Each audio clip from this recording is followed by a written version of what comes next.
Hey fam, so this is a farewell video. I've thought long and hard about what I'm going to do with the old bike since the frame is cracked.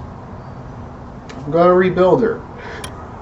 Thank God I got the Buell over there to tide me over while this thing's in hiatus for probably years. But I'm going to go over some of the changes. We're saying goodbye to the beer keg gas tank.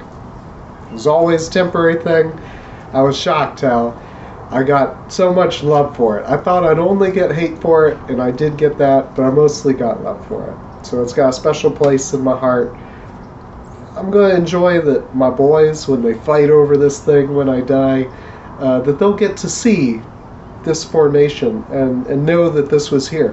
What kind of tank am I going to put on? I'll probably put on one of those small Sportster style painted up tanks, but I really want a giant penis, because that's always what this was. I'm not that hardcore enough to rock it, though. Maybe the homie Bill could. I don't know. A nice medium touch, I think, would be a giant rooster with his head up. Caw-caw! I'm going to go over some of the changes I want to make, and then you'll watch me take off the beer keg. It'll be a memorial. I briefly thought to myself, how about I take care of that crack by just replacing this whole section of the frame with a hardtail. But I asked people in the know, and they said, don't do that. It'll look badass, but you'll hate riding it. And I was told that this setup with the swing arm, this is like the best setup Harley ever made. So just leave it alone. So this is again sleeved and welded.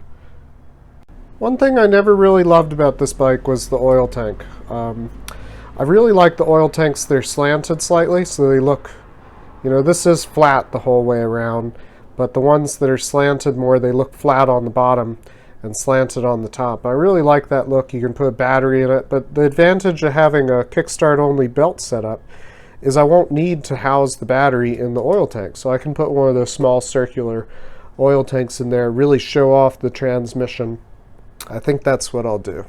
On this side, a couple of things are going to go away. The starter solenoid, the starter motor, those are going to go away. You're going to be able to see the transmission. There'll be an exposed belt here. I'm going to see about getting a belt guard. I'll throw a picture up here of what I'm talking about.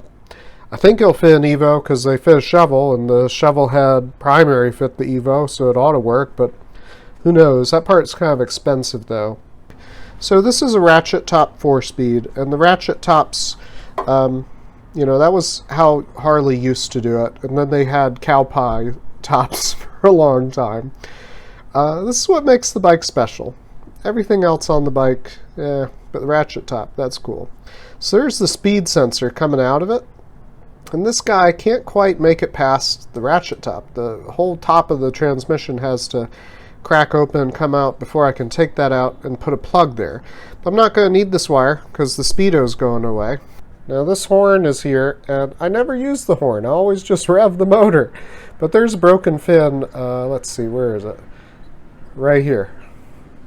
Right about yay. But you can see when the horn's not on there. Now what I have seen people do is put the ignition coil right here and then have really short spark plug wires. I might do that. Goodbye, Minkfer. You're one of the few things of this old rendition of the bike that I'm going to miss, but there's just no place for the mink on the next one. Like I said, the Speedo is going away, so what's going to happen in this area? I don't know. The special bit about this bike is that kicker pedal. Kickstarting a Harley Big Twin is quite a thing, and I can't do it every time, but I'm going to have to get used to doing it every time. And I've got a little idea about how to make this a kick-only bike when I rebuild it. You see how there's a little bit of room between the kicker pedal and the air cleaner there? I reckon I can extend that kicker pedal, get a little bit more leverage, Kickstarter every time. I love these exhaust pipes, but what I don't love about them is how they soot the heck out of my my shock cover there and my brake caliper. So when I rebuild this, I'm going to clean all that up, and instead of the exhaust tips coming out right here, they're going to point down to the ground. I really like the front end of the bike. Not a thing wrong with the front end. It's going to stay exactly the same.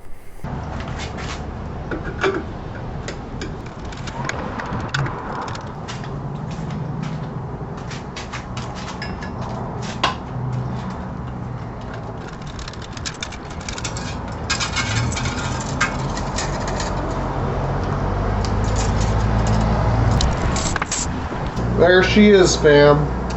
Why did I have the BEER KEG gas tank in the first place? You see how this has got washers on it? There's a big bolt on the inside. It's not welded, and that's why there's a little bit of gas residue right here, because it was leaking the tiniest amount. But this kept me riding, even though I can't weld, and the mounts on the frame for the gas tank were broken off, so I couldn't put the same style split tank back on. And again, since I couldn't weld, I couldn't put the tiny Sportster tank that I wanted to. And I used an air compression fitting as my gas vent. So this is just open. It lets air come in and out so that the gas can't expand and cause a problem. It can just vent out. And people would always ask me, do you run propane? Is this a propane conversion? And I would always say yes, and then laugh and tell them what it really was. But why did my original gas tank break? Well, the guy that built this thing, I think it might have been his first build. He made a lot of mistakes. And you see how I got this big piece of rubber between the rest of the bike and the gas tank? You need that. So as your solid mounted motor, or any Harley motor, I guess, vibrates, it doesn't break the welds. Which, since he solid mounted the gas tank, broke the welds. But I learned from it, and this bike in general has been a big learning experience for me. And it's going to be a big learning experience because I'm going to learn how to weld. Now, it takes professional welding to fix a frame. Fixing that crack is going to be the last thing I do on this bike, but I am going to learn how to weld because I want to make a custom exhaust myself.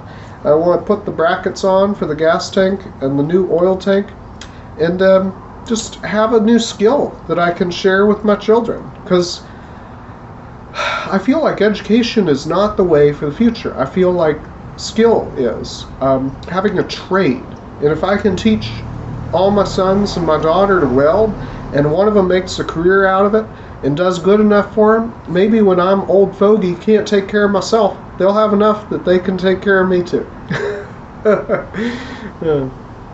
Comment below if you've thought of any ideas for the old bike that I haven't, because I want to hear it, and maybe I'll run with it.